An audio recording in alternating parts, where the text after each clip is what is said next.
Let's jump into some Slipknot related stuff, of course.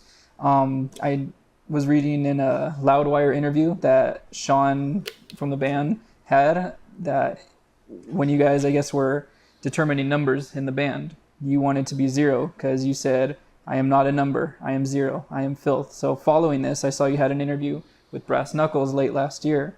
And then you mentioned that the number zero, your number in the band, is a deep thing. Can you elaborate on why you chose that number and why? I mean, it's kind of, I don't know, it's just the one. I wanted to be 13. Uh-huh. They're like, you can't be 13. I'm like, why not? Because it's my lucky number, right? Uh-huh. I don't know if it's my lucky number, it's just like my favorite number. Uh-huh. You create your own luck. You don't need a number for that. But, yeah, so they're like, you can't be 13. I'm like, why not? You should, I could be a number. I want to be a number. I want to be 13. You all got numbers. Uh-huh. It's like, well, it has to be consecutive. It has to be in order. Like, you're number 9. You're number 9. You have to be 9.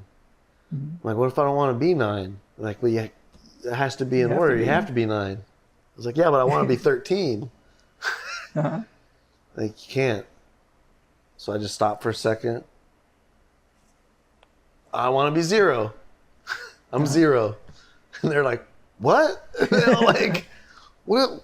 Wait, hold on, what? I'm like, I'm 0. And they're like, what do you mean? You can't do that. Yeah, I can. 0, 1, 2, 3, 4, 5, 6, 7, 8. Uh-huh. It's all in order, bro. Happy? And they were cool with it? But it made perfect sense. I was like, I'll be 0. I was like, thanks. I think I actually said that. I was like, hey, man, cool, I'll be 0. It's going to be everything and nothing all at the same time. Uh-huh. And just like with everything else, it's the 0, the full circle. Everything comes back, right? Yeah, I guess. Say it like that. You know what I mean? I guess. That's what you keep saying. That's what I keep saying. I'll just keep going with that. Could be a straight line. Maybe a curvy one. Uh-huh. So, is there a difference between... I know they're all the same person, but the difference between 0, Sid the Alien King, and Sid the Third, and Sid. What's the big differences between each? You mean DJ Starscream? DJ Starscream. Sid and Sid the Third are basically the same guy. Uh-huh. Sid the Third is... I am the third, but it's not... It's more of a location. You know what I mean? It's where you are in life right now. Well, you just go to the website, sidthethird.com. It's the Instagram tag. It's the Twitter tag. Uh-huh. Sid the Third. It's the tag. Mm-hmm. That's exactly what it is. So, really, I only break it down into 3. DJ Starscream, Sid, and number 0. Mm-hmm. Yeah, I don't know. I guess they could be.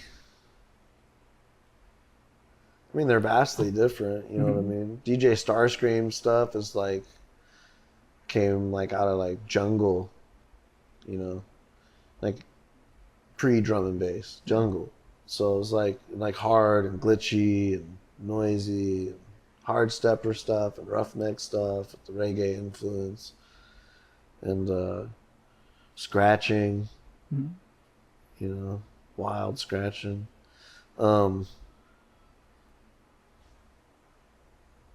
Anything I do that's kind of turntablist stuff, scratching or the jungle kind of stuff is usually I'll say that's a Starscream thing. You know what I mean? As of lately, I've just been going by Sid, which is, the solo artist stuff, but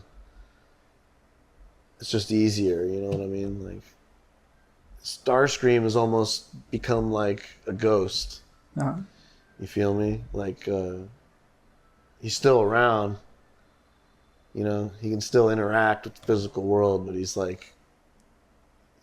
he's not in this body. You know what I mean? He's just hanging out around here. So, which is cool because it still enables him to release music and scratch on people's tracks and do all that kind of stuff. It's like in Transformers, there was Ghost of Starscream, right? Mm-hmm. In the old cartoon, in the movie, Starscream gets killed. Mm-hmm. in the old cartoon movie. He gets blasted by Galvatron, which is Megatron reincarnated.